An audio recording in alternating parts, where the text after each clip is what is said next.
Hello, hello. Welcome back, everyone, to the Soulpreneur Life Podcast. Today, we have a wonderful guest, Miss Natasha. Hello, hello. Thank you for being here. And we are going to be talking about some incredible topics today, from redefining professionalism, emotions within the body, our health, and just all of the really good things. But before we dive into that conversation, I want to pass it over to you, let you introduce yourself. Hello. I am Natasha, and just to share a little bit about myself, I am a self-lover. Okay. I am someone who is awakening every day and transforming and just making major life changes. That's where I'm seated in my life right now. And I do share that information on TikTok and by way of my blog and everything. But honestly, if I had to say who I am and where I am in life, is I'm finding myself. I'm finding myself at 48. So just be encouraged that no matter what age you are, take the time for yourself no matter what. So that's what I have to say about me so far. And that's beautiful too, because I remember following you in your story and you sharing how you were brought up in a lifestyle and in a way where it wasn't, I guess, natural or common to be seen as spiritual, right? Because it was more religion and structure and kind of the old school way of coming up, right? Yeah, it was the church. It was, you have to live life this way to please God and to make God happy. And so, in all honesty, I just felt like my life was full of sin. Like, honestly, I felt like it was nothing I could do right, because when I went to church, there was the condemnation. I mean, yeah, I might have been at the club the night before, but doesn't it count that I'm here today? But it just seemed like when I went to church, not every time, but often, I felt condemned and judged for living my life. And so in my journey, I veered away from sin. That is no longer a part of my vocabulary, a part of my narrative, and I'm experiencing life. Because how do I know what I like and what I don't like and what's good for me and what's not if I don't try certain things? Now, there are things that are just dangerous, and we know that, right? But it's other things that have been condemned, like having a good time, like, if I'm being honest, I like to go to the strip club with Okay. with the ladies because it's entertaining. I love to look at beautiful things, but I felt ashamed of that in some spaces because I was made to feel that that's not, the proper thing to do, and everything like that. So, and also, again, this is a big one for me, smoking marijuana. Mm-hmm. It was something that was just the war on drugs. And I'm speaking of my timeline, the war on drugs and don't do this and don't do that. And I even condemned the people in my neighborhood where I grew up in East Baltimore because they were potheads and they just did nothing with their life. But you know what I found out? They were dealing with their life. There's a lot of anxiety. Okay. There's a lot of fear when you're growing up in the hood, and you find ways to manage it. You know what I mean? So when I was at the crossroads of, do I smoke or do I take these opioids that I'm being prescribed, I decided to go the better route for me was the more natural route. And it really has helped me to reel in my thoughts. It's really helped me with my anxiety. So I have a whole new vision of life now because I've tried things that were said to be bad and awful, but they really have helped me. Like, I don't have anything bad to say about it. So, and with that, and taking on life the way I'm taking it on, everything is a contradiction to what I learned. And so it creates so much conflict within, right? Like, to be honest with you, I was in a place before we came here, okay? Like rage and anger and such, because all the hurt and pain and the people who did me wrong, and I did what you told me to do, America, and I'm still hurting. I am still hurting. I don't know how to deal with people who mistreat me. I'm having to learn how to do that, and I'm feeling emotional, okay? But it's like, I did what y'all told me to do. I got a job. I took care of my family. I took care of my kids. And I'm hurt. I am so hurt right now because the shit y'all been telling me has been lies, because it hasn't worked for me, because it got me to the point of a whole ass breakdown. And so I had to make big ass turn, and I'm really taking it in right now, of just how much I had to unlearn. But it was me, and I felt so bad because why didn't I know? Why didn't I know to do better? Why didn't I know to go that way instead of that way? I just didn't know. But And you have so, to also give yourself a break, because there's a lot of things, and I don't mean to no, it's okay. I just It's want okay. you to know, because this was something that I also had to navigate, and you weren't supposed to know. There are certain things that you weren't supposed to know. And then you were supposed to uncover or discover it afterwards, like you did, right? Right. Right. So allow yourself to kind of remove that I should have known. Why didn't I know? And then that because that can put us in this spiral and this shame. And when you're already unpacking so much with femininity and sensuality and sexuality and Yeah. just all of these things, right? Goodness, yes. So much about myself that I turned away from. Like somehow sex became this big sin. Mm-hmm. It became this big area of shame, just sex, period. And I don't know how the lines of communication got there, because I feel like sex is so beautiful. It's Yeah. a thing that you share with someone that you love, but you just somehow in a position where you don't value yourself and you give yourself away to people. You know what I mean? And I am making my way through shame. And so I thank you for inviting me here to be able to speak this so that I can release it. You know what I mean? And hopefully help someone else to just, you didn't know better. Like I didn't know better. But Yeah. when I knew better, I absolutely did better. Yes. Absolutely. And I think that's really important too. And it's encouraging and empowering, especially as women, because from birth, it seems like girls get this label slapped on their forehead of all of the shoulds of what they should be and how they should show up in this world. And, you know, a lot of the responsibility of owning our identity and sensuality and sexuality, it's not really ours. It's given to a man before we even understand what it is, right? Like you want to Yeah. be this way and you want to know how to cook and you want to know how to do all this because you want to be a wife, Right. because you want that. Like that's the end goal. But then what Right. happens after you're a wife? You still need to Right. be your own person. What happens after you become a mother? You still need to be your own person. And Right. I've talked about this in therapy and I've talked about it with clients and everything else in between, because after I had my daughter, my therapist told me, because I had baby blues. Um, Mm-hmm. and she reminded me, and you may have heard me say this before on social media, your purpose cannot be your child. They have their own purpose. Your purpose cannot be your husband, your wife, your partner, whomever. They have their own purpose. Mm-hmm. You guys can be in community and grow together, but Right. you still have this individual component where you're here to do something, right? So you have Right. to understand who you are, and don't assign yourself, I am just a mom. No, you were whoever you are Right. first. I You was understand? Kendra Like before I didn't get that one. I didn't get that lesson. Okay. Nobody taught me that. You know what I mean? Like, girl, you are you, and then you are a mom, and then you are a wife. No, I'm a mom. I'm an employee. I'm a friend. I'm a this. I'm a that.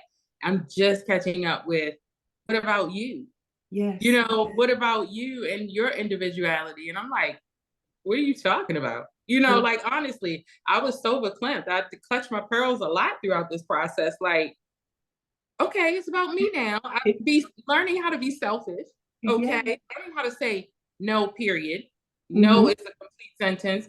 Okay, but Yeah. then it felt weird. But then it started to feel good. Yep. It did. It felt really good to think of myself, but it does get hard in there when you make that choice of you, because now you have to teach everyone around you how to treat you now.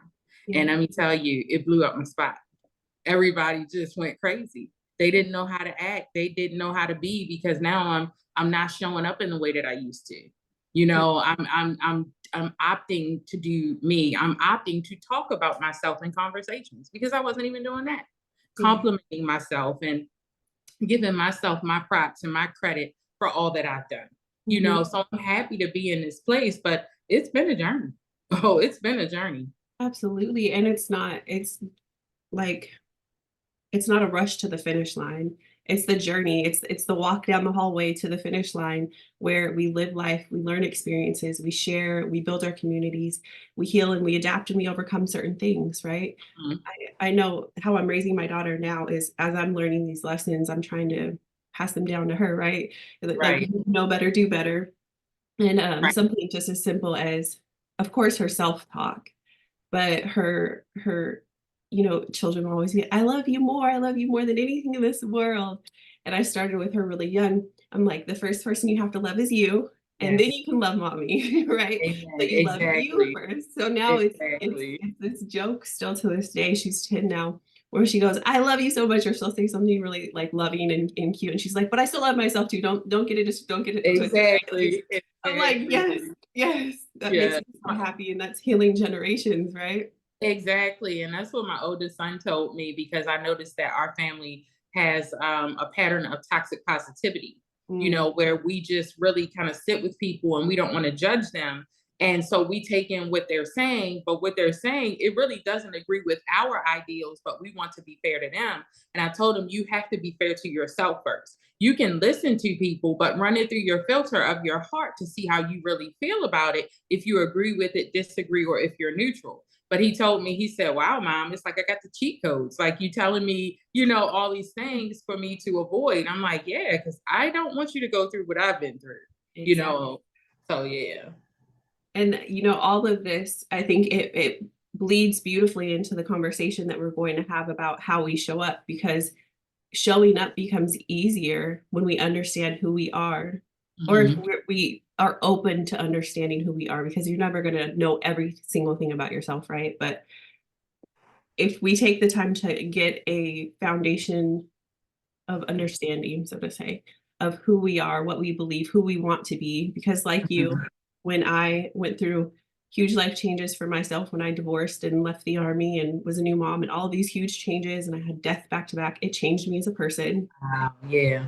And I had to learn, okay, who am I now? Because I have always been told, and I have always tried to, make the people around me happy, because as a child, I would go from one home to another home. So I was always Mm-hmm. changing caregivers with different expectations. And Mm-hmm. then I was married, and I, was trying to be this, what I thought was a good wife, and like what Right.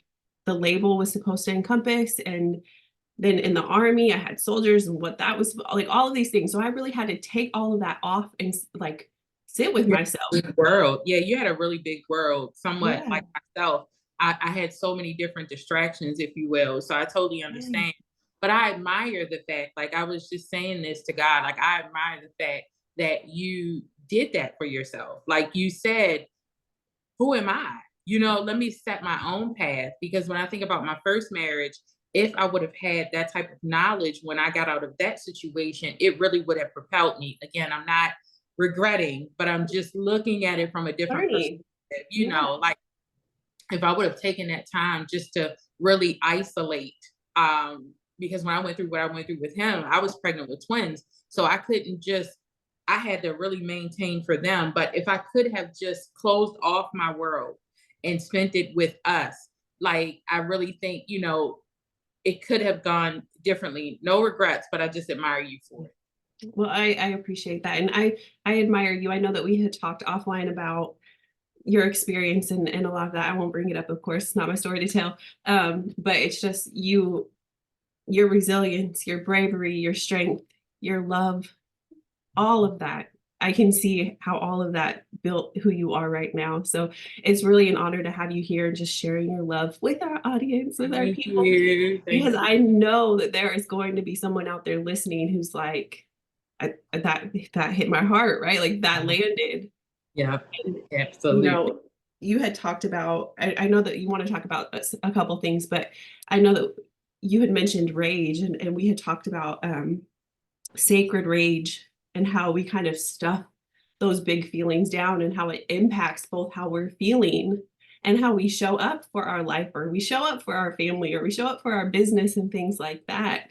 Mm-hmm. What was your experience with that? Do you want to share a little bit? Oh, absolutely. I am so transparent. Like because it is because of the knowledge that I didn't get that caused me to be in the places that I've been in emotionally, that I cannot keep quiet. So I just know I can't, because I would hate to be quiet and somebody else be stuck in this situation and they could have heard from me and it could have been their breakthrough, because I needed that at the time. So, but my first bout of rage came from my father and his abandonment. Okay. He abandoned me. My parents were young when they had me. I get that. And I get that you can be scared and you can run off. I totally get that. I actually forgive him for leaving. I do in the beginning, but he stayed gone when he didn't have to. And then I found out that he was being a father to children that were not his. So how is it that you can do that for someone else's child? It's not even your blood, but you can't do it for your own. And I have a real smooth spirit, easy going. I am not hard to get along with. So he would come in and out of my life throughout the years, but he would bring his bullshit with him. I'm looking back on it now in retrospect. It was like I had time with him, but it had stipulations. It had baggage with him. And this last moment, this joker, he talked about me negatively behind my back to my mom, and he had to go. Like, that enraged me, because you could talk to me if you have a problem with me. Talk to me. Just because he's my father, just because she's my mother, it doesn't mean I have to take their shit. You know what I'm saying? Because I've gone through it with my mom too, and she accepts everything. You know, she said herself in her energy, she couldn't find me because she was so focused on everybody else that she was not focused on me. But we are working through that, she and I. So that's why I can, you know, be softer with her and forgive her, because she's owning it and she continues to do that. But he continues to not take accountability, and he's making excuses, and he's messy. So I had to make the decision to say, I have to back away emotionally. I cannot handle this, because you're making me enraged and you're making me have thoughts about doing physical things to you that I wouldn't normally think. Like, for real, this is me letting my rage live. And I'm like, where did that come from? Like, oh my goodness. So I'm like, you're not good for my emotional health. And then it was the first marriage.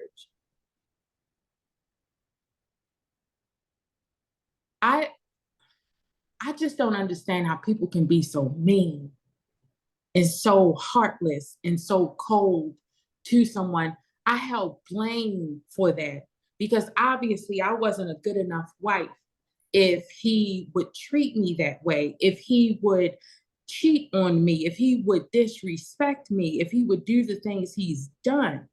But after reviewing, because that's how good God is, he will take you through the whole thing. It's hard. It is hard to look at all of that from here, because I hurt for me. I have children that are the age that I was when I went through that. So when I think about that, if I thought about they were in that situation right now, you know what I mean? So I went through it, and I found that I didn't do anything wrong to him. I didn't. And I'm so glad, although it was really hurtful. It's like going through glass, right? I'm so glad I was able to do that for myself, to free myself, to know it wasn't me. It was him. And it went on for a time. And so then you have patterns where my mom was in abusive relationships, emotionally, verbally, okay? That was the norm. That's what I adapted to. That's what relationships look like. So my marriage, it looks like what I've seen. So this must be what it is. But I was so miserable. I was suffering so much. And I was pregnant with twins, and I had a little son. And he was just out living life. I'm saying, like, I was job homeless for real when I was pregnant, and I married this man so that we could have a life together. You know, the reason why all of it went the way it was is because when I got pregnant, I was so stressed from the disrespect and the infidelity and the abuse, the emotional and verbal abuse. I couldn't work. I couldn't even, not to be gross, but maybe somebody else, I couldn't even swallow my spit without getting nauseous. And I was vomiting all the time. Like, I was miserable in that. And I thought it was the pregnancy. No, God revealed to me it was all the stress that I had on me at the time, you know. So a lot of rage from that, because I didn't deserve to be treated that way. Okay. I didn't. And it just upsets me, because then it trickled over into the children's life, and they didn't deserve that. You know, I value my children so much. I love them so much, you know, and I couldn't understand why he couldn't see that, because years later he said, oh, they're not my children. Like, after you didn't stab me 50 million times, 5 years later, you say, I don't think they're mine. that's devastating to anyone. You know, when you set out to live this life and you create it and it's a beautiful life, and then it just shatters. And so it has to somehow be you. I didn't know I was carrying that narrative within me. This was just revealed to me. So I went through it because I needed to understand how I got there. And that took me back to the childhood. You know, he abandoned me. He did all the worst things to me. And depression came about from it. And so with the rageful feelings, because I've always stuffed those emotions. Because what's the point? People don't care. Why should I even talk to him about it? Because he don't care. But you have to let it out. It don't go nowhere. It be there. And then when other things happen, it just kind of piles on top of it. So you have triggers. And one day you're sitting at home and your husband leave the light on in the kitchen and you lose your mind. Yeah. You know, because it's so emphasized, you're so triggered and you get annoyed so quickly, I see. You know, like the littlest of things can just push you over the edge, but little do you know, it's from something from your past. Yeah. You know, because you have to look at your right now life and say, okay, what's going on with me? Am I okay? Okay, what's going on in my interpersonal relationships that are going on with me? They're good. We've all went through the retraining and learning how to treat each other. Now we're good. I'm building my career, you know, money's funny, but otherwise I'm okay. So why am I not okay? And I'm so glad that I can say this because I wondered, how would I reach audiences of people, women who are in situations and they don't know it? Everything can be so great, but if you pay attention to your body will communicate to you if you are truly happy in the space that you're in, even if your mind is not telling you so. If you are swelling up, if you have inflammation, okay? And it can be related to high blood pressure and diabetes, but for me, those things start spiritually. So before it manifested as high blood pressure, there were signs. And high blood pressure, as I understand it, is pressure, like you have too much pressure on you in life. So take account for your life. Just because you can do something, it doesn't mean you always should. It doesn't mean you always want to. Some of us are just too used to saying yes. We don't know how to say no. We have to learn. We have to, because I was in the hospital, Kendra, and I didn't know if I was going to make it. All of this felt on me so heavily that I just really was in darkness and I couldn't find my way out. And I just want to voice it because it helps me to heal. But it does my heart good to know that it reaches someone and it helps them out of their darkness. Yeah. And it awakens them to that truth too, right? I know I was sharing my story similarly a few years back, and that's how Soulpreneur Life was really birthed, was by me healing and sharing my story online and redefining my own purpose and my own identity, and then going through not like, I guess, a version of an identity crisis, right? Trying to figure out not only my family and my parents, because I wasn't raised with them, like who each of them were, trying to pick the brains of the family members that I was in touch with, being Black and white, like having to navigate different spaces in different ways, right? And trying to figure out what felt like me and what didn't feel like me and what felt like BS, right? And it's hard.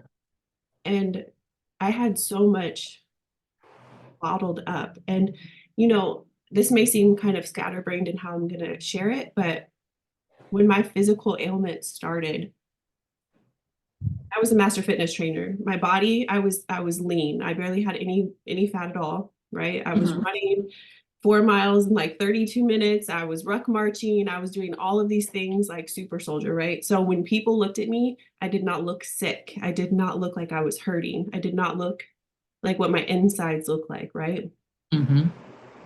But I started getting headaches. I started having more physical pain once I was hit by the car in the military. And then when I went to airborne school and had another incident, there were always signs, right? Signs that something was not right. And then my body started to reject my ex-husband at that time. Like when we were intimate, like a woman's body just starts rejecting certain things that are not for her, right? Right. And when I finally had my daughter, my body was just like, no, ma'am, like you have to slow down. Your bottle is completely full. You need to make some room.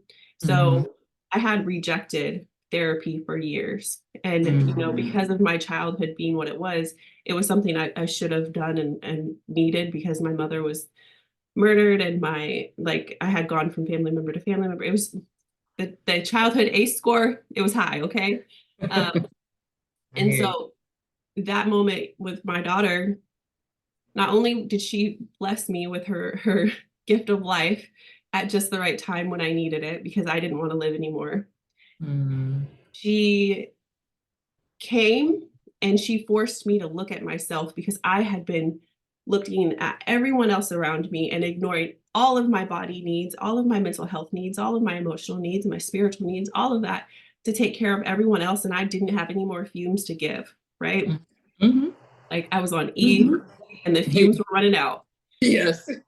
And that transitioned me into that space where now I'm a civilian, I'm a mom, I'm starting a business, I'm doing all of these things. And I had to sit with myself and I started sharing my story. And I changed the way that I tell my story now. I told my story from rage. I told my story from hurt, from pain, from depression. And then over time, it transitioned because I remember my Uncle Charlie, bless his heart. Um, he was like, baby, don't put that online. Don't put that online. Don't tell that. Don't do this. Don't do this. Right. He's like, keep this in the family. Just, you know, call me if you need to call me. Don't put it online. And then I had my ex-in-laws and family members stalking my social media so that they could report back to my ex and cause more problems. And it was just like, It was I a mm-hmm. let me let this out. Like I had been It told what to needed do to for come so out. long. It was my act of rebellion. My act Mm-hmm. of rebellion was telling my story. And I started saying, you shouldn't have been an ass in my life if you didn't want me to tell people that you were an ass because I protected you the entire time. And now Mm-hmm. I have to figure this out. Mm-hmm. But slowly I've learned how to tell the story from a place of my own personal power where I understand I've already shared certain things. I've already processed certain things in the way that I needed to. So it feels good for me now to tell certain bits of my story from a different lens because I've already Yeah. worked out the other parts. And Right. I'm an advocate for therapy. It took me a long time to find the type of therapy and the right therapist and the Mm-hmm. right spiritual modality and the right healing techniques. But Right. all of these things come together to allow me to show up and redefine what it looks like to be a business owner online, what it means to be a human being sharing my journey online in this Mm-hmm. world that continues to evolve, right? Right. Learning how to not abandon myself in the process of wanting to people please others while Right. still checking myself. Like I'm a firm believer in like I have to check myself constantly. Like, am Oh I yeah. walking the walk, not just talking the talk? Am I still doing the work? Because it's really easy for me to get blinders on and start helping everyone again, especially my clients, and then not be on track for myself. So I literally, they know I have to schedule certain days that are just for me. My Right. daughter will be at school. Maybe I'm doing office work for a couple hours and then it's just me. I'll Right. play my Akashic records. I'll do some energy healing or I'll do something that is just for me, right? Right. So that I can check myself or maybe a therapy appointment or something. Right. Right. Um, That's so that good. I can be authentic, truthful, honest, Uh-huh. in what I'm sharing and how I'm sharing it and continue to grow in my wisdom and in my knowledge as I do these things because I don't have all the answers, right? I'm never going to have all the answers. No. I The got some of journey, them now though. Like I have some now. The answers yeah, I didn't have before, I have a lot yeah. more answers than I had before. And that's So wonderful. Yes, yeah. that's wonderful. And that will help so many people. And the fact that you have done the work that you have done and you can like testify really to where you are right now, you Right. can help people. And I know that you want to awaken people. And so the more you tell your story, I can see it. And from the first time we spoke like on a call, like my heart would just like burst wide open because I could see so much in you. And I'm like, I know the more this woman gets online and she Mhm. shares her truth and she shares Right. her story, not only is she going to knock out all of her goals of wanting to touch people, wanting to plant seeds. So there's a saying, some people plant the seed, some people water the seed, very few people reap the harvest, right? So I need for you to know that at some point you're going to transition between what you're doing. Sometimes you're going to be planting the seed, sometimes you're watering, and then very rarely, but you're going to see towards the end, you're going to start reaping the harvest of how you're helping these people, right? Not just for yourself, but how you're making an impact. So I don't want you to get kind of blinded in or swept up in the busyness of what comes when we are healing and doing a business and all that. Like, make sure you also unplug to review and just enjoy it without analyzing it, right? Because as people start pouring in with their testimonials for you, and you start looking back at what you're doing and what you've done and how your story continues to evolve, as your story continues to evolve, you're going to see that the people that you're helping, their stories will evolve with you.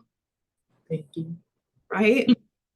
So I know that you want to awaken people. You want to provide resources to inspire that awakening. You want to plant those seeds. And I just had to share with you because my Thank you. It's just like one of the hardest things with this whole thing is that I have to go cold. I have deemed a relationship that I have valued for some years now irreparable. And I've never done that before. I've always left the door open for people to talk, to mend, or whatever. But in this situation, it is not good for me emotionally. And I have to choose myself. And I see in this moment that sometimes even still now, that's hard. Because I just always have felt like people could get there. Like you just got to believe. And sometimes you just got to really accept that some people, they just have to get there when they get there. But in the meantime, just don't leave yourself open for hurt and pain. Like that's the hardest part for this recovering people pleaser, is going cold and having to cut people off. It makes me mad that they make me have to do this, but I have to protect myself. And this is just me being really transparent right now. Like I really love this person, but I cannot have them in my life because they only bring me pain. And so now I have to, there's a new me forming now that has to be this person now. And I don't necessarily like it, but I'm adjusting to it because it is for my protection.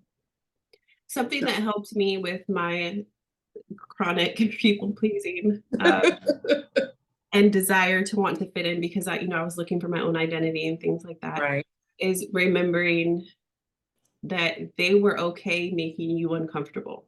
Yes. They were okay making you uncomfortable. Why are you, like, this is how I talk to myself now. Like, why are you spinning yourself into knots when they would not care? They could not care any less about your discomfort as long as they're comfortable. They care about their comfort. Absolutely right. You are absolutely right. And that's why I am able to go cold the way I need to. But I will have to say, getting to that point, this is my first one. So getting to this point has I imagine it makes it easier, because, I'm instilling new values within myself. But just to, share that and open myself up, like one part of me hates that I have to do it, but the other part of me knows it's necessary. Absolutely. And I totally, I get it. I really, really do. I know, I think an example that I can share of this is like, when you go through a divorce, everyone wants to know everything. And because my divorce was so messy in the way that it was infidelity and just all of these other things, and we were both military and all the things,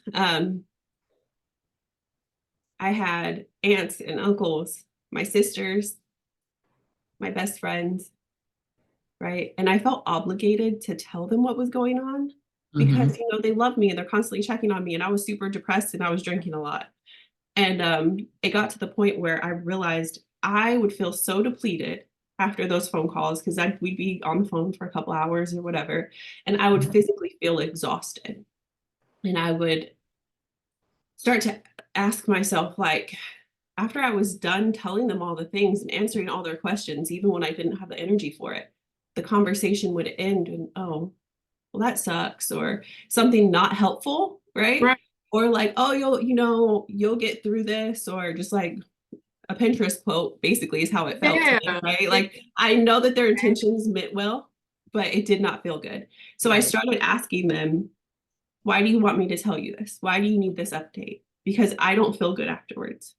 And that was the start of shaking up a lot of my friendships, because then it was like, who does she think she is? Like, right? Right. And all But of the other, like, how would you feel if someone that normally tells you every second of their life suddenly tells you, like, why do you need to know this? And I would tell them, in sarcastic ways, funny ways, really exhausted ways, whatever it was. And I would just say, like, what is the point in this? And when I started creating that boundary of like, do you have any advice that will be helpful mm-hmm. to share with me? Because if you do, I can update you. If not, I don't have the energy for it. Mm-hmm. And that started to change the how I stopped abandoning myself, right? But it also Mm-hmm. changed how I was able to show up for other people. Mm-hmm. And I started asking them questions. Do you just want to vent to me? Or Yes. do you want my Yes. advice? Me too. Me too. Right? Me too. I had to learn, because for me, it's about self-preservation and also giving that person the space that they need right now. If you just want me to hear you, I'll do that. If you want me to share my thoughts and opinions, I'll do that too. But I'm going to do it in a way that hopefully will comfort you, you know. But I only learned that from paying attention to how it made me feel. Like I stopped talking to people because of body language. I Mhm. analyzed, that people, I'm like, oh, they don't seem too interested. So I just stopped talking, and in which it cut off my voice, Yeah. but like it's important that you say you notice that your conversations with them didn't feel good anymore. Same. But the thing is I didn't question it. I just acted intuitively and just like let the situations go. But it really did start to not feel good. I didn't feel the reciprocation in my relationships, in Yeah. my friendships. And it's interesting that you walked away from them in that way. And I did handle it different, because for me, I don't know if it was just overall or more so at that time. I think I'd probably have to sit with it to give you a totally honest answer with it about that. But I really wanted to continue to take care of people, Mm-hmm. but also give myself that space. And I remember one phone call just That's popped in my. duality. Okay. I'm sorry. I just could see how a new you was forming at the same time the old you was still existing, because you were questioning that old you. And the new you was looking at the old you like, why am I doing that? Like before, it was just this for me. It was no, like I created it through self-love because I learned I was neglecting myself. My health had begun to fail me. And so, just looking at it from that perspective, like I can really start to see where I started questioning things. And for me, taking care of myself and loving on myself was staying connected to my family, especially my sisters and my nieces. Mm-hmm. So like being able to have a conversation where I could call and check in and see how my nieces were doing, because they were too young for phones at the time. And like having those conversations, they give me life. Like that revitalizes me. But I felt Mm-hmm. like that was taken away during that period, because my Mm-hmm. family lovingly, my friends lovingly wanted me to just, let it out. And they would tell me, you can't keep it all in. You can't keep it all in. And I was like, I got to keep some of this in. Like I can't, right? I And didn't know how to let it out. I got to a point where a lot of my emotions were manifesting physically. I'm going to kind of guide us back to where we were talking before, Okay. um, where my emotions were so bottled up at one point that it was manifesting physically, and Mhm. insomnia, physical body pain, headaches, like my stomach problems. I lost a whole bunch of weight, and then like how I was showing up was completely different because my mood was different because of the pain, right? And so I wanted to detach from that. And so I was like, okay, I don't want to take the medicine that the Veterans Affairs Office, the VA, wants to give me because I can't parent when I take those. And at that point, I'm a single mom in Texas from Alaska and moved to Texas with no real help or anything out here. Right. And so I started drinking to numb the physical pain and to survive. And then I started to realize, because as soon as I came out here, my dad suddenly died. And right before that, his brother had died right before that, like the summer before. And so I'm like, I can't do this generational thing. Like, I have to be here for my daughter. And that is when I became more open to awakening intentionally. Okay. Right. Mm-hmm. And I think a lot of us kind of have a turning point, and it's not always traumatic for everyone when this happens, because there are people who have peaceful lives and they just make a decision, right? Like they just want to be someone else. I didn't know we could do that, yeah. like, but yeah. But a lot of us, we've been raised and we've been in lifestyles, I guess, or existence in this life where it's kind of like survival mode instead of Yes. thriving, right? Mm-hmm. And It is. so we're activated, and that activation allows us to intentionally awaken, because I feel like we're always kind of on that path. Yeah. Um, Yeah, especially with the unlearning. Just the physical symptoms for me, it showed up in my hormone levels. I was completely and utterly exhausted. Like I had little energy to do anything, and I was always a mover and a shaker. So my hormone levels were off, and I was doing hormone therapy, but it really wasn't helping. And then I got diabetes. I was diagnosed with diabetes in 2020, and that was a sign of the worry that I was carrying that I didn't know. Like worry, if you think about like a song, or if you're doing like in a song, it's maybe how many different levels of things. You could have 7 different things going on in one song to bring it all together. And for me, and when you think about my makeup and what's constantly running in my background, worry was one of those things. But I didn't know because I prayed. So I believed, but I also worried tremendously. So I didn't know. So a lot of the illness and what I've been doing in my awakening is to recognize my darker emotions, because I stuffed them so much that I didn't even know when I was worried or when I was angry or when I was enraged or any of those things. So the illnesses are saying something to you, you know what I mean? Like for you to look within yourself. And so I just didn't know that, but once I learned, like I know you carry rage in your booty, like rage and fear, because my butt is hurting. And once I learned that, I could then intentionally, like you say, well, what am I enraged about? You know what I mean? Like what is causing this problem? And I can make my way through it. And so it doesn't have to manifest into a physical illness. I can stop it at the discomfort or, the pain and everything. But yeah, so it was hormones and diabetes. And I've had high blood pressure since my pregnancy with the twins. And that was at like 23. But there was a lot of pressure in my life at that time, but high blood pressure and diabetes is genetic for me. It runs through my family. So you just kind of think, oh, my grandmother had it, so I'll get it. You don't think, hey, honey, something's going on spiritually with you. There are some things going on in your life that don't agree with you, that need your attention. And this is telling you to look at things in your life and see where you're really happy at and where you're not happy at. Yeah, and being open to the answer, even if it's something that you don't want, because I know I got answers to my prayer immediately so often to my prayers, and I would ignore it like, oh, that's not what that means. No, I'm gonna rephrase it, and I'm gonna that's no, I'm not ready to get rid I'm not understanding it. You're saying it's her? You're saying it's her and him? Oh no, my mother? Oh my goodness. And it's interesting that you said rage is in the butt, because I mean, our energy centers, right? Our chakras, or I never say it right. I don't want to say it wrong. I know the wrong way is chakras. It's chakras.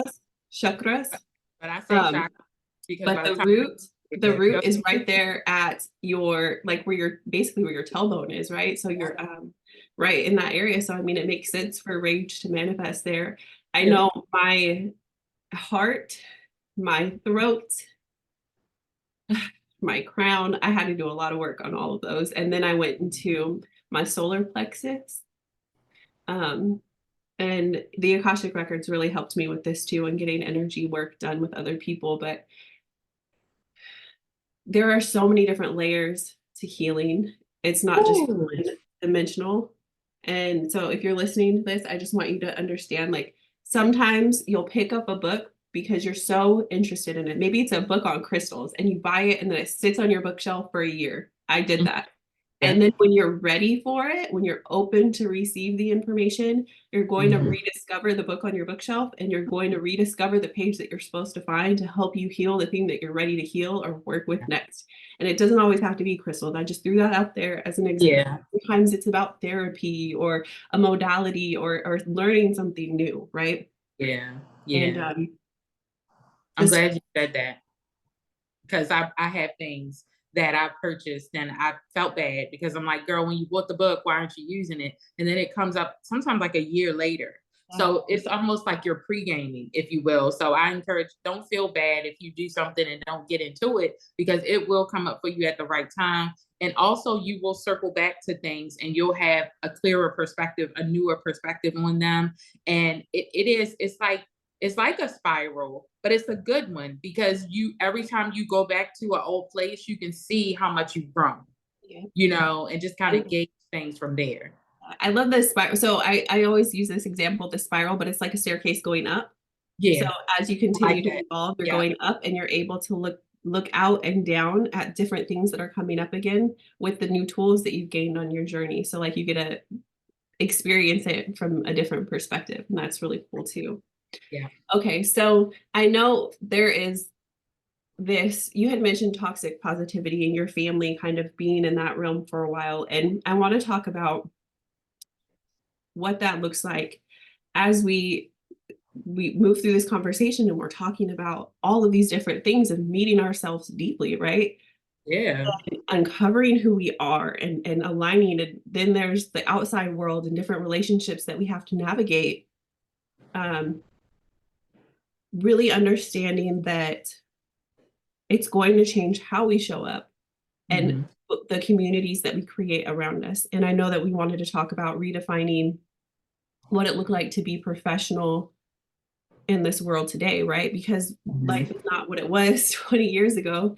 We're online, we're on Zoom, we're connecting with people across the country, across the world, at different time zones, and all of these really cool things. But we still have this kind of Kim Kardashian world where people kind of want to be copy and paste a lot of times, or they want to be instantly perfect. And that fear of not being perfect stops them from sharing their story, stops them from showing up and trying and taking action. And that's really a disservice, because, like a mentor once told me, there is someone waiting in quiet desperation for you to share the story, right? Yes. And so I want to have a conversation about redefining what it looks like to show up, right? And you said I stalk you on TikTok. So you show up online and you are authentically yourself, and I love it. I love it. I love it. And I just want to hear from you, like, what is your hope, or what do you hope to see in the future with people who are sharing their stories or wanting to share their stories? And what is your hope for kind of redefining what it means to be professional? Well, let's throw it away and replace it with authenticity. Because authenticity is where I found and continue to find my tribe. When I had to do the makeup, the hair, and all of this stuff, this background had to be this, that had to be that. Guess what was happening? I wasn't showing up. Okay. I wasn't showing up. But also, what I'll say is, you should consider getting away from people, because that allowed me to totally open up. So I was doing the Facebook, Instagram thing, and I just was feeling unsupported. I didn't feel like I was enough. I didn't feel like I looked like everybody else on there. And it surely showed in the likes and the engagement, because it wasn't there. Okay. It was very minimal. And so one day I go over to TikTok and I'm in my nice smoking jacket, my pajamas, and my hair looks like this. And I'm just talking about peanut butter and jelly, and I was so well received. So I'll say maybe the platform you're on, if you're not satisfied with it, there's another one for you. And so that's what came from that. And I have shown up in my dark night of the soul on TikTok. And that is where I have been accepted. And with that, I've received so much healing.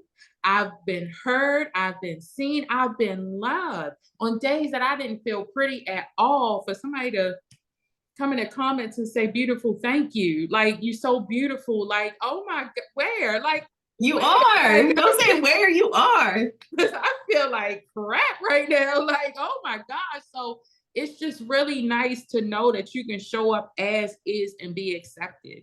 So when I say professionalism, I'll take authenticity all day. But I do have what I want for myself and how I want to present in the world. I like words, so I like to play with words, big words, little words, whatever. But it's all based on my definition now. Like, I let corporate define me. Like, that's where I grew up too, in corporate. And so I grabbed some really great things from there about me, but I also picked up on some other things.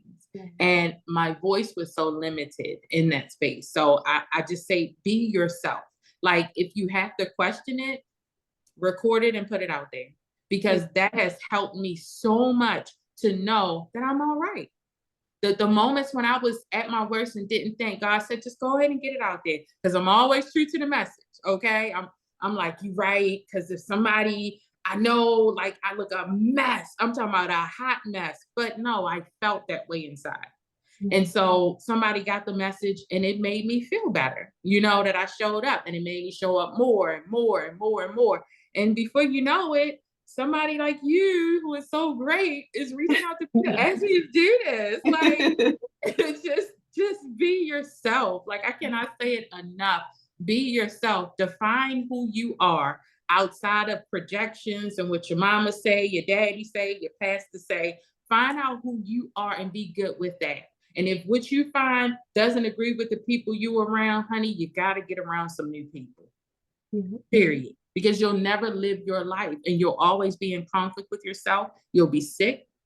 You'll be unhappy, and your whole spot will blow up. Be yourself. It's people out here who love you. I'm telling you, they do.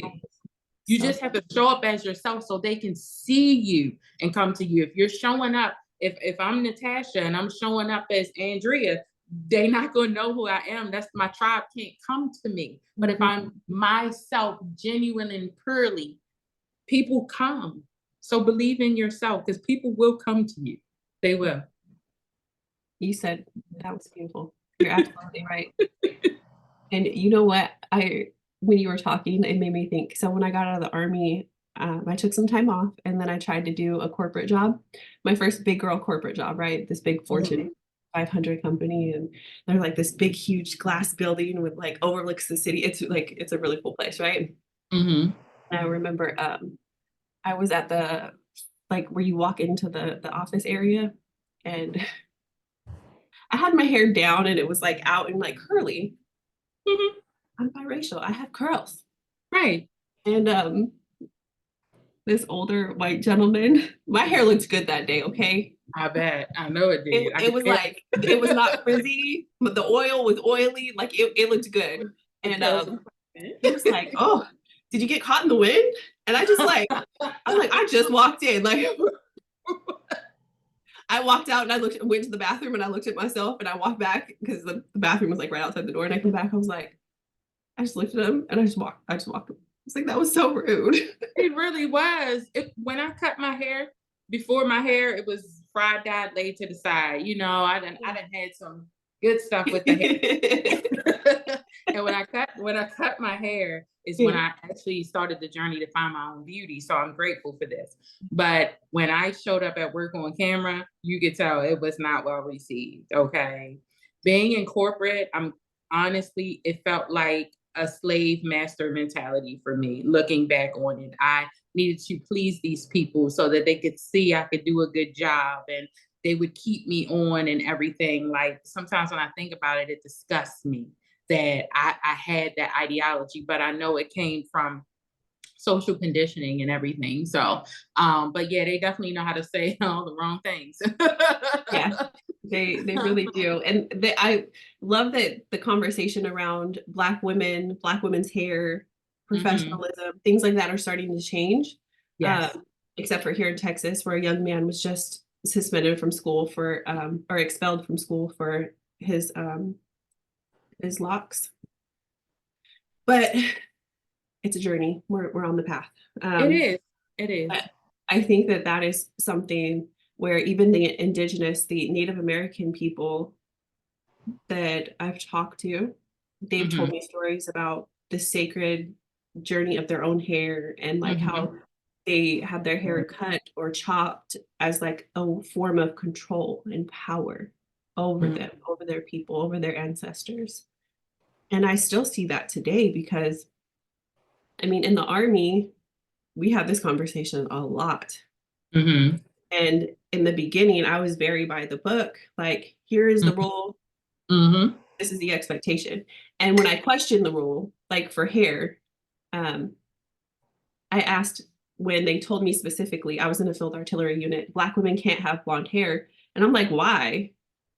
Like, I questioned it. I questioned a lot. I got in trouble a lot in the military in the beginning because I questioned a lot. I'm like, Black people can be born with blonde hair. And it was like this big thing. I got called into the commander's office. Like, the discussion was large and it didn't get anywhere because there's so much ignorance. Mm-hmm. Mm-hmm. And uh, Like, what does my hair have to do with this? And it makes me feel like what I'm feeling right now is like you want to see me look the way you want me to look. yeah. I don't get to have my own identity. I don't get to look how I want to look. I get to look how you want me to look, i.e., the dress code, the hair, and everything that I did to maintain this persona, for corporate America. But they don't even understand. This is what gets me. It's like in the professional settings, and I'm saying professional so that we can separate Mm-hmm. it from the authentic, the Mm-hmm. professional corporate type settings. It's, to me, it still looks like wanting to control, and it's really ignorant because they don't understand. So I have a sister who is all white, blonde hair, blue eyes. I have a sister that is like me. We both have the same parents, but her hair is tighter curled. And then I have another sister who is half Japanese, half Black. Like my family is very blended. My nieces are Mexican, Black, white, like just Oh, the whole wow. spectrum, right? So Yeah. we have this whole spectrum, but they don't understand in the corporate world what it takes to maintain my hair may cost a different dollar amount than it would take for my own daughter Mm-hmm. for her hair and her Mm-hmm. hair products and the time that it takes. And it's like they just want you to put chemicals in your hair to be tamed to look this certain way. But then, like my sister who's blonde with blue eyes, she could go with a messy bun, Mm-hmm. but my curls being out are being told that they're messy just because they're curly. It's so And it we tells you you're have a not lot to enough. heal. It tells you you're not good enough. Like imagine receiving that as a little girl with my skin being the color that it is. And I see how the world treats people my complexion versus people your complexion. What that's saying to me is I'm not good enough. And if you don't have the reinforcement at home due to ignorance, not because my mom chose not to, she was young as well. You take all of that in and it becomes your foundation. It becomes how you feel about yourself. Like I'm not good enough. So I have to do it this way in order to fit in. I wouldn't even have certain conversations at work. Like you can know what I tell you, but you can't know all of these things because I felt the shame. I didn't have a degree. Like being in that world, it really beats up on you and tells you what you're not. But when I look at the company and I look at the work I'm doing and the relationships that I'm building and maintaining with clients, like I am an asset to you, Yeah. but you're not treating me that way. We had a conversation at this last job about Juneteenth. Mm-hmm. And we had a conversation with the whole George Floyd and everything. And I started speaking up. When you start loving yourself and caring about yourself, that voice of yours will just come out. Okay. So I was speaking. It was difficult, but I was speaking. And it was 1 year, it was Juneteenth. And I spoke about how disappointed I was and everything. And then the following year, still nothing. So that makes me feel like, but because if we're celebrating all of these other situations, why are we not celebrating this one? Especially because it's now a holiday. So it's just a place where you can learn and grow in your skills, but it's not overall welcoming to you as a Black woman. That's my perspective. And then taking that one step further and looking at my business online, right? Spirituality is like the foundation, personal development, another pillar, right? I want to awaken, empower, encourage, and educate folks. And when I talk about things, my mentors, I have had mentors tell me not do this, but I do this because it's important, because of toxic positivity. Because when I was looking for a place to grow, to heal, to fit in and learn, I couldn't find it, right? I would talk about when Roe got overturned. I talked about when there's school shootings. I talked about when, of course, when January 6th happened, good Lord, and all of these other things that are going on. I often put my name on something with an opinion or a forming opinion, and I let them know this is where I stand so that they can choose to work with me or not. And I've had other healers, mentors, coaches who I don't work with, but are on my social medias comment, I don't have to have an opinion on this. I don't want to voice an opinion on this because, and it's not rooted in anything helpful other than to protect themselves, right? And this is where I come in because I am like this bridge for more than one world, because white people look at me, they don't see that I'm white, they see that I'm something other. Black people have always just accepted me as being me, right? Like that's with my family, that's how it's always been. That's been my lived experience. And so it just is that. But online, there is this lens that some people use. And then they just want to make everything like rose-colored glasses, I think it's called. It's and not. It's not. And all day on that. You have to be honest with your audience when you're doing this type of work so that they can feel good about what they're doing with you. And I'm very passionate and truthful about that, because I don't want to work with someone and then find out you're racist. I denied working with someone just recently because when I went to look at their profile, how they were talking about Black people and Mexican people, it was concerning. And I'm like, do they not realize? They wanted to work with you? Do they not realize that me? Do they, me? Like, I'm not one of the good ones. I'm not in that category, right? Like, that's not how this works. You don't get to pick and choose. Good old girl. I'm not the one. And so I made a statement about that on my page, and it was received well. It did what it did, but I had a few people in my DMs, and then there were some people, because on analytics, it tells me who unfollows from a certain post. And I had people unfollowing me from that post, and I know exactly where those people came from in the social media community, where they followed me because they liked what I was talking about, because I have stuff to share, right? Like, I'm an asset, like you said. And sometimes people want to piggyback off of people that they don't necessarily like or agree with, but it's that toxic positivity, that kind of like, you look this way, and so I want to be there to see what I can get from you. I want to take from you. I want to like ride your tails. That way. And that's truthfully what it is. And I've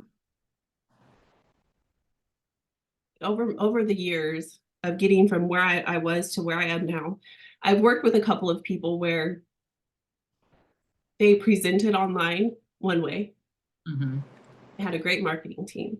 And then when you get behind the closed doors to work with them, it's not in alignment.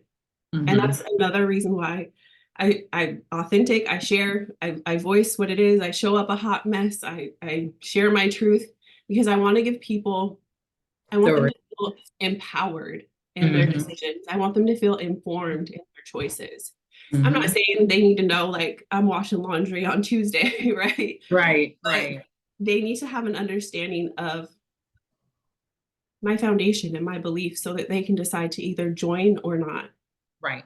And, when we're looking at professionalism and showing up online and all of that, I personally believe a part of that authenticity is having opinions on hard topics, because you can't, like, you have spiritual workers and healers who protest and do stuff for the earth, or to be vegan, or for animals and all these other things. But when it comes to people, that's a problem. Or Palestine, or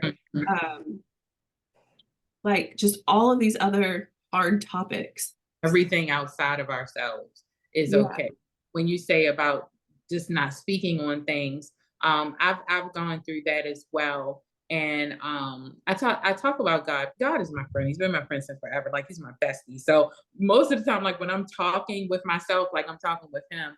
But it's like I feel good to show up differently. I feel good to push the limits on things, because I was so closed in that I'm just like, like the Hulk. And I'm saying it and I'm delivering it because people are living these truths that we speak about. But Yeah. if nobody talks about it, how can they get guidance? If we keep trying to pretty everything up. I said before I wanted to do a podcast called Everyday Conversation because there's so much stuff out here that we do not talk about. Do you know how many things I thought I invented wrong? Because what nobody else talking about it. I'm like, girl, it's the end of the world for you because how are you X, Y, and Z? And then you hear somebody else say it and you be like, it'd be the best thing since sliced bread. Like, you too, sis, you too, bro. So I'm with you on just being different and speaking on topics. And you're right. I want someone to make an informed decision before they would consider working with me in that way, because I may not be your cup of tea. You may not be mine. We can agree on a lot of things, but there could be one thing that's just a deal breaker for you and me. And that's okay. Do what you need to do for you, just like I'm going to do what I need to do for me. But I'm going to always speak on anything I feel led to speak on because I don't want to block my throat. Okay. It ain't got nothing to do with nobody else, Kendra. It's got to do with the illness and the discomfort that I feel in my body when I don't honor myself. And if I feel led to talk about a Diddy or a Jaden Will or whomever, I'm going to go ahead and speak on it. But I will say I don't get involved in everything. I don't have space for it all. Okay. Exactly. There's definitely that balance because we don't always have the capacity to do that. But I'm saying if you never have an opinion on anything to let people understand who you are and where you stand with things, it's something. Something. So I think that this is beautiful. If someone who's listening wants to get in touch with you or get a hold of you and work with you, what are your socials or how can they get in touch with you to do that? Well, I'm on Linktree for my name, Natasha Baylor. Natasha B as in boy, Aylor, on Linktree. And I'm also on TikTok. My TikTok I'm in the process of changing all of my platforms to my name, but my TikTok handle right now is at the _empathic_healer. And you can find me there, but either that or Linktree. And I do have a blog where I share information on chakra healing. I understand saying it, but I'm doing my best there. Chakra healing, self-love, spiritual awakening, ascension symptoms, like everything that I went through in like the first phases of my awakening. I was sharing it there to help us understand what types of life experiences cause blocks in our energy and what you can do to release those blocks, and what to expect when you release them, you know what I mean? And all of that good stuff. So in my Linktree and also on my TikTok, that's where you can find access to me. I welcome you in. It's an authentic ride. I show up, I share, I love engagement. I love comments. I love us supporting each other and helping one another. I love the fact that I share things and it helps us all to evolve, in such a way that's better for us. Like it really fills my heart up so much to do that, like it really does. So come on by. Yes. I know. I love when I get online and I see you pop up. I always love all your stuff and drop a comment here and there. Sometimes I just listen and it's so beautiful that we were able to find each other and connect and support one another. And I'm so grateful that you were able to join us for this podcast, for this episode, and hopefully we can do another one again in the future. That would be great. And a huge shout out to the Soulpreneur Life audience. Make sure you hit notifications and subscribe if you haven't already so that you never miss an episode. Check out the description. I'll have all of the links and all of the things listed there for you to find easy access and all of that. And I just want to give you a huge thanks, huge gratitude for everyone for being here, and take care. All right.